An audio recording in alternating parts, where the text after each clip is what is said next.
The Dell City Eagles Coaches Show with Cody Sparks, head coach Mike Dunn, and special guests. Brought to you by Gregory Sporting Goods, Nightfall Haunted Territory, and Redline Jiu-Jitsu. Coach Mike Dunn appears courtesy of Mid-Dell and their sponsors, First National Bank, Oklahoma Sports and Orthopedics, Rose State College, Hudiburg, Select PT, Professional Recyclers, Raising Cane's, Safari Dental, Buffalo Wild Wings, Black Bear Diner, First Point Insurance, Papa John's, Triple Elite, Marco's Pizza, and Whataburger. Here's your host, Cody Sparks.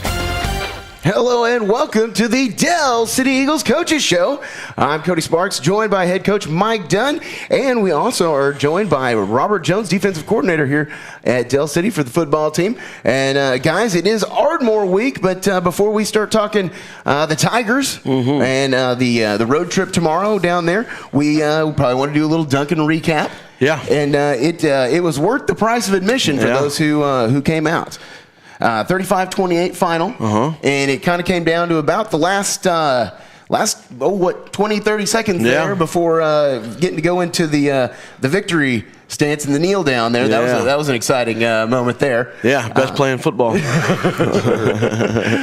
kind of give us a little recap. I mean, it started out looking, of course, it was homecoming, so we had that festivities going on. A lot of people in sparkly dresses and sequins, and I can appreciate that, as you know. Yes. But getting into the game, a little bit of some turnovers, either turnover on downs, fumbles, a lot of back and forth. What was the overall, though, feeling for you? Well, I mean, any time in this district you come away with a win, you're excited. You're happy because it is a juggernaut, and Duncan is a very good football team. And so to get out of there with the win, we felt really, really fortunate with the way things were going.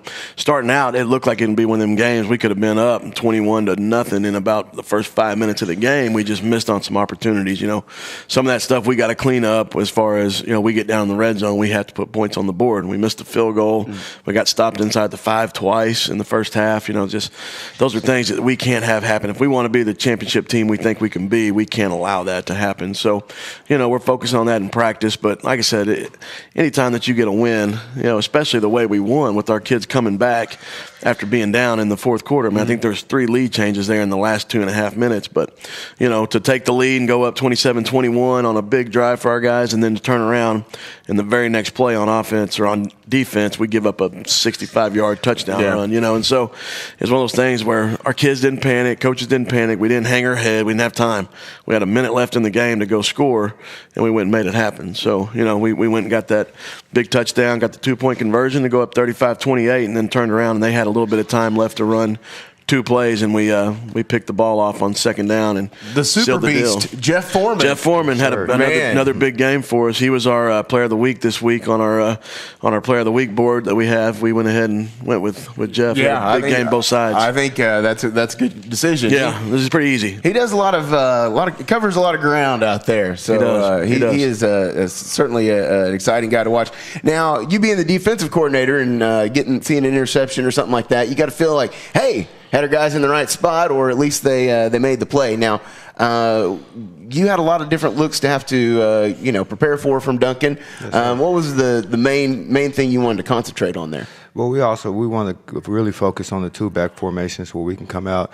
And we knew our linebackers had to be physical and pay attention to their reads, and we knew our D-line had to be disciplined in their gaps. And, we came out, we started fast. We forced a turnover. We had a couple of 3-and-outs. Very similar to the Lawton Mack game. We came out and started fast.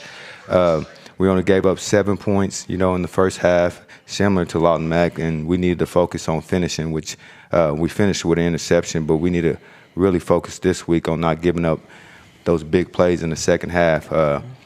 We start off fast. We just need to really focus on finishing. Now, and how much of that too is because a lot of times, say with especially down Lawton Mack, the home run ability, the big plays, you're not really taking as much time off the clock, and so your defense is then getting back out there a little quicker. So how do you kind of prepare them for, hey guys, you may not get a long rest, so get your Powerade or Gatorade now and get ready. Well, really, I mean, a lot of it has to do with him because he's our strength and conditioning coordinator as well. And so he's taking them. We work out 4 times a week. We condition 3 days a week most weeks. And that's a testament to what he does. But he's kind of our guy when it comes to that. Yes, sir. The crazy thing about it is that we have players going both ways. So those guys who are making those home run plays on offense, they have to turn right around and play defense also in defensive back like Isaac Beverly, Jeff Foreman, Greg Wittenberg. So what we try to do is translate it to the weight room. We do stations, and everything's built on circuit to where you're always working, you're constantly moving around, so that can translate to the football field. Great. And, of course, we did mention Jeff Foreman, Isaac Beverly. He's about out there, it seems, about every play, whether it's special teams or anything like that. He's out there quite a bit.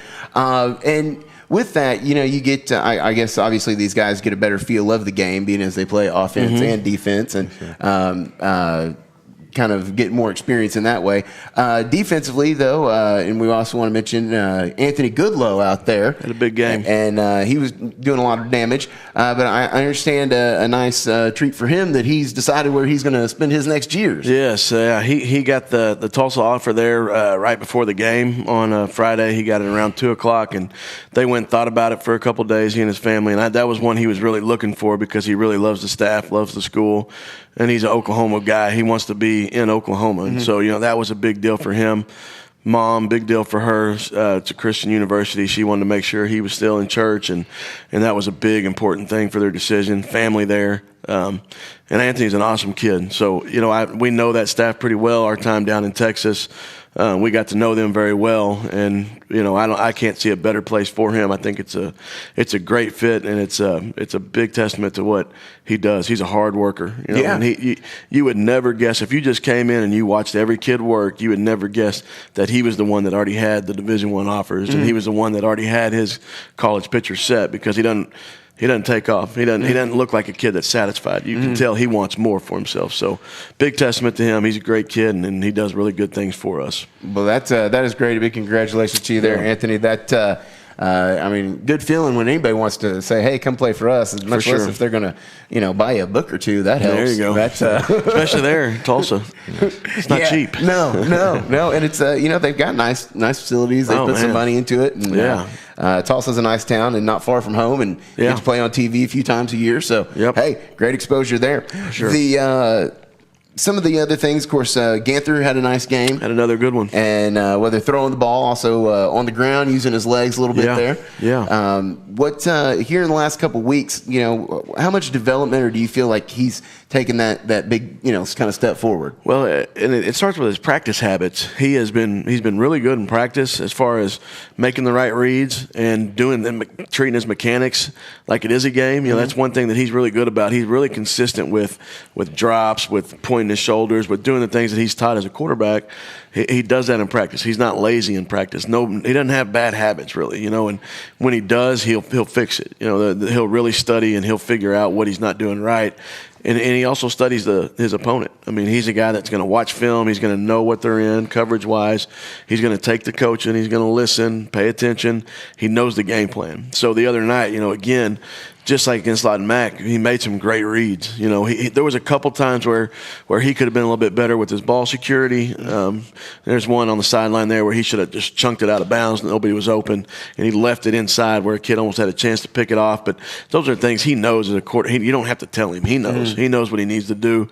And, again, he practices the looks, and he goes out, and you can tell in games that he knows where the defense is going to be. Because even this past week, he was 70% on his completions, which is huge. That's a big completion rate for a quarterback. And we threw the ball 33 times, and he completed 23 of them. So, he had a really good game, fun to watch. Him put the ball on the money, and it was like throw and catch. It was fun to watch. How much do you all have to work defensive, like say with the scout team when you're prepping, to kind of get the, Ganther and Jared ready for the opposing team that week? Well, the thing I like the way we structure practice, we have our first defense out there giving him a scout look, so he's getting a look from Kobe Higgins and Greg Wittenberg at corners, and sometimes we'll put Isaac out there at safety, so he's getting a scout look from a defense that, if not better, evenly athletically, that he's going to see on Friday, so that helps him tremendously.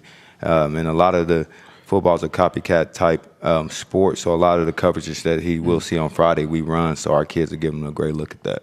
Great. I mean, you can certainly see he's taken some steps here in the last couple of weeks. So a big congratulations to him on all the hard work and effort that he's putting out there. But any final thoughts on the Duncan? I know it was back and forth football as it goes, and that big. Couple of they came back and got you on that big run there at the end, and they just they weren't really passing it all there at the end. They just kept chipping away. Yeah, they threw for about 59 yards total. I think they rushed for about 250, which is obviously more than we want to give up. Our goal is to keep people under 130 rushing, so we didn't meet our goal there. But at the same time, 250 yards rushing and 65 of it was on that one run, which we never want to give up. We had some busted tackles. It should have been a 2-yard gain. Yeah. We just busted tackles and then bring him down. That's something we got to work on as a defense, like Coach Jones said, is finishing. So, but overall, man, we put together a pretty good game. We missed on some opportunities. It could have been a easier win for us, I guess you can say, but there is no such thing as easy wins in this district. So, I'm proud of our guys' effort. Tyus Messner had a big game for us. He rushed for 122 and had 2 touchdowns. Jeff, he had over 130 receiving with the 2 touchdowns and the interception. Some of the hidden stuff, Mike Pope got after the quarterback quite a bit, so on those pass plays, he was right in his face, as Anthony Goodlow was as well. So, overall, the effort is there with our guys, and they're learning how to be a fourth-quarter football team and finish those games late in the fourth. And, I think the future is very bright even for this season. I mean, we're not satisfied. We know where we want to be, and this week's going to be a big one. So. Well, and moving to this week, you take on Ardmore, who, as I look to them, is 6-1 on the season and 4-0 in district. So a benefit there with you all now at 3-1 in district. Now, are they the lone unbeaten one in the? They are. Yep, it's them at 4-0. Us and Altus are at 3-1. I believe Lot and Max at 3-1, but they still have Ardmore and Altus to go. So, it's a juggernaut. But yeah, they're the unbeaten right now. And headed there actually tomorrow night, another one of those sneaky Thursday games. Yep. Yeah. Now this one actually, I think 7:30 is the 7:30. That's how they do it in Ardmore. The administration there won't let Coach Newby do a 7:00 game. So, we have to play by their rules. Obviously, we'd rather it be 7 because that's what we're used to. Yeah. So our plans, we try to keep our weekly plan, especially we've already had 2 trips to Lawton. Ardmore, it's about the same distance. So we have a plan for it, but now we have to move everything back 30 minutes. So it kind of changes what we do, but we won't. It's not going to change. Our kids, they'll never even notice. It's really more coaches. We're the ones that really like our routine.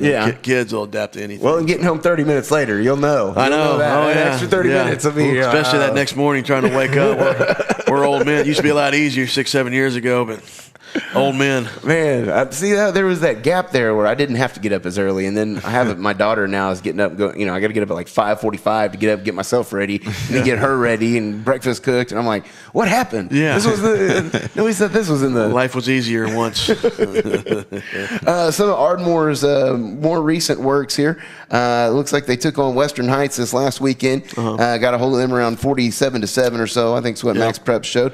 Altus previous week they won there 20-14. Southeast they beat them 42-9. So a big win there. El Reno handled them pretty easily 37-13. Oh, but a hang up from one of the Mid-Del School District neighbors here. Carl Albert put one on them. A 28-12 loss for them. Yep. And then Durant and Ada both beat them pretty handily. So they can score points when they need to. Yeah, they've obviously those are two of the couple of games that we've watched the most, just because as coaches we'll go and look back and see who was successful again, how they slow them down, and Altus and Carl Albert were both that was the Altus was that was one of those games where it went back and forth, and it came down to the wire, and that was it was the Meerkats what slowed them down. I promise you. The Altus, they were looking at the sideline quite a bit in that one, trying to slow down Ardmore. So, being a defensive person, what was your thoughts on every time they go to snap the ball, Altus turns around and does the? Oh man, that can become confusing at times. Man.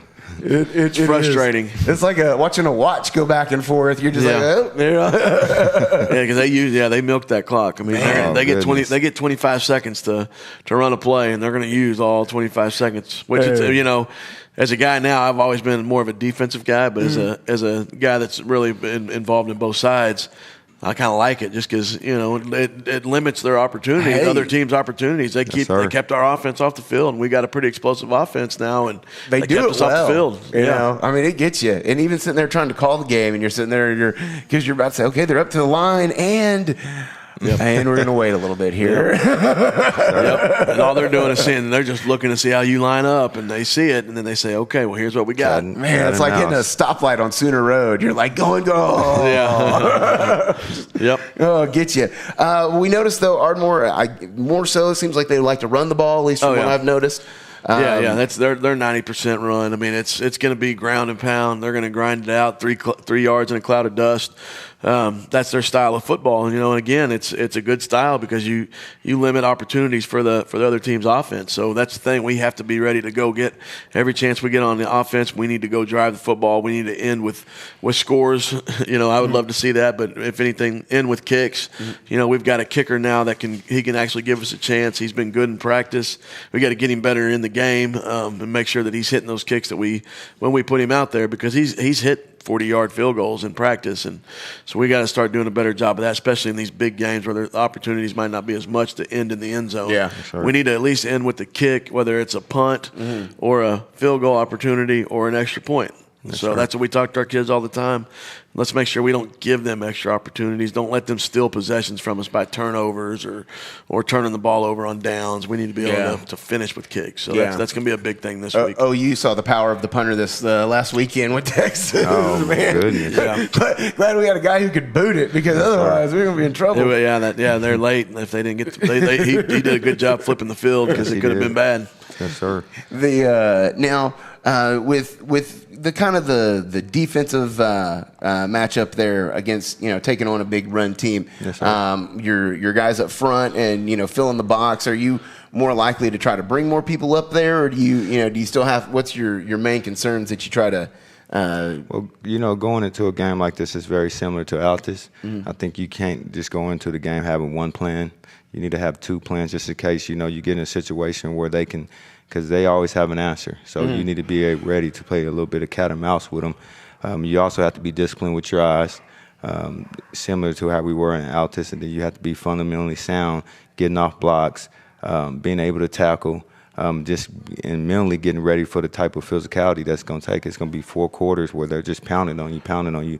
And then you also have to be disciplined in the secondary, because they'll run 20 run plays and all of a sudden sneak a pass in there that's usually the big time type of pass. So just being disciplined, being fundamentally sound in tackling and getting off blocks, and then having a scheme, just switching it up on them. You can't sit there and run the same thing, because they're going to be able to find some spots where they can get you. And certainly I think they've got a couple of big kids running the ball. They do. There. Yeah, they do. A couple of their linebackers are running the ball for them. Yeah, their fullback's a kid named Chance Scurry, and he gets after it. He's a really good football player. Their offensive line, defensive line, they're all the same guys. 4 of them play both ways, but they're good. I mean, we call those guys war daddies, and they've got some war daddies over there. So we're gonna have to match their physicality, match the intensity, and we're gonna have to go get after it. We've got the guys to do it. If anybody does, we've got the guys that can match up with them up front. So. It's gonna be fun to watch. It's gonna be a 4-quarter war. It's gonna be one of those games. You better pack a lunch. So. Well, generally, yeah. If you get down that far, you want to, because some of those places hide the concession stand from you. We know they do it a lot. Boy, they got that thing up.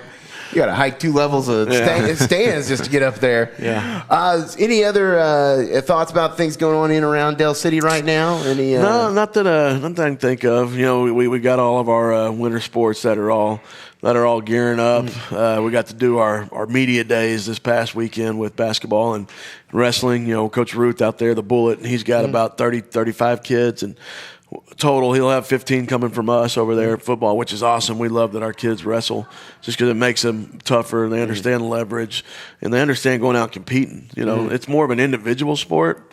In football, you have to win your individual battle, but you got 11 guys, so some of that gets lost in the shuffle. But, when you're out there in wrestling, it's you and you basically. And, if you're counting those lights up there, there's nobody else on the mat that can take the blame for that one. So, we love it because it teaches kids toughness and accountability. And Coach Ruth, and same thing with Coach Hatchett in basketball. Our guys go over there and we know that they're going to be – the expectations are going to be the same, that they're going to win, and that they're going to do things right in the classroom and in the building. And so there's no fall off. That's the best thing about Del City and what we got going right now. There's a lot of unity between the coaches and then the kids. We're all the same. We share athletes. And so when they're hearing the same message from all the coaches, it makes our jobs a lot easier. Definitely. Now, when we kind of getting ready into that, you got winter sports coming up. Obviously, these guys are looking to finish, the second half of your season. Conditioning wise, do you scale back anything and add other things, or is there any change, or do you just try to keep everything consistent? Because I know, you like the routine. You want to keep it consistent, but I went to Carl Albert, and I can't take but to learn things from Coach Rose and use a style similar to his, but I switch it up a little bit as far as just quick sprints. But he always started to increase the sprinting and the conditioning towards the end of the season to get ready for that run. And we always out conditioned people. We were in better shape in the fourth quarter. So I grabbed a style similar to that. So if anything, we're increasing so we can get ready for those fourth quarter battles that the playoffs and these type of games against Ardmore would bring. Great. Now, and how much time do you spend? I know Coach Dunn tells us they work a lot with the linemen. They kind of have a lot of their own time. And then the cornerbacks get a lot of, one-on-one time. How much time is worked on just, your handwork and footwork and things like that with those guys? We usually spend about 20 minutes a day. We call it individual, where you just continue to, it's kind of similar to shooting free throws in basketball. You can never get enough of those basic fundamentals with the secondary because it always comes down to one or two plays where those fundamentals are going to come into play. And just like with Jeff Foreman, they complain about it sometimes because it seems like it'd be redundant. But just like in that last play against Duncan, those fundamentals came in hand and got us the victory. And as you get older, you realize what muscle memory and things are and stuff. It's kind of hard to explain that to people who can go out and eat, a bag of Fritos and then go, score 2 touchdowns like it's nothing. And but you realize as you get a little bit older. I think any other exciting mentions or anything? Well, like Coach Dunn said something at the end of the game last week, and he said no, people can no longer say that it's the old Del City where we're getting those close games in the fourth quarter, and we usually in the past they lost those type of games. Well, this is a new Del City. Lawton Mack came down to where it was a 4th and 3, and they were going in to score to bring it closer where they can get all side, and we came up with a 4th down stop. And then last week, we gave up that big touchdown for offense to come respond and get that touchdown and give us the lead, and then for us to get that interception. So things are starting to change. That's building the kids' confidence, and I think going along with the McGinnis game, and you see how they came out, then the Altus game, and now it's responding later on in the season. I think that's going to come in the playoffs and really change the culture and change the mindset of these kids. Yeah, I in the few games, since we started coming in and watching the jump from your first couple games there in. Certainly, we've seen a lot of improvement, and we talk about you got to learn how to win and finish, and a lot of it is what you do in those last moments, and that one play that'll make the difference. So I think you guys are doing a lot of work, and it's finally starting to pay off for you. So it is good to see, and at least from your standpoint, as well as all the parents coming out. There was a great crowd at homecoming. Big crowd. It was an exciting time, and glad everybody had that. We usually try to get some extra questions in that are not football related. So here we go. If you got your one meal. Your go-to meal. What is it? What's or sidely, if there's something you fix, like if we're going to put together the Del City Coaches Cookbook, what would be your go-to in there? I don't know. I'm a steak guy. Steak and baked potato. I can live and die off of that one. I had actually last night for the first time Toby Keith's little spot over there. Yeah. I went and had some Toby's with his Freedom fries. steak and a baked potato in his, because he'll put a boot in you if you're not careful. Yeah, so Toby Keith's rib and boot scoot over there. Yeah. Yes. I think I'm more of a steak. Steak similar, but I'm a steak and shrimp guy, and I love Texas Roadhouse. Man, can't get enough of those rolls. Butter in those rolls. So if I had that one meal, it would be that. Good. Man, I'm always at the Mexican restaurant. I can knock out some Taharamara. Man, yeah, I can knock out some pork fajitas like nobody's business. Carnitas, carnitas, puerco al carbon. Just bring it on. Brad's got this sauce there that he literally will drink. It's the salsa de la casa. Yes. All right. Well, if you're available, if you're not busy tomorrow night, a short drive down I-35 to wonderful Ardmore, America. Get down there early and stay late, as the game doesn't kick off till 7:30. So I'm sure y'all will be doing business till 10:30 or after down there. But I don't know. The way we both run the football, who knows? Could be over in about an hour and a half. Man, wouldn't that be something? It'd be nice if we were on the right side of it. That's what I'm saying. And get on down there. We'll try to get you some updates. I know Brad and I may have some conflicting things, so we'll see if we're able to make it down or not. Sure. But we'll certainly try to get updates, at least on the Eagle Vision Facebook. And, hey, good luck against the Tigers, guys. Appreciate it. And we'll look forward to seeing it next week. Yeah, got to have that Eagle spirit.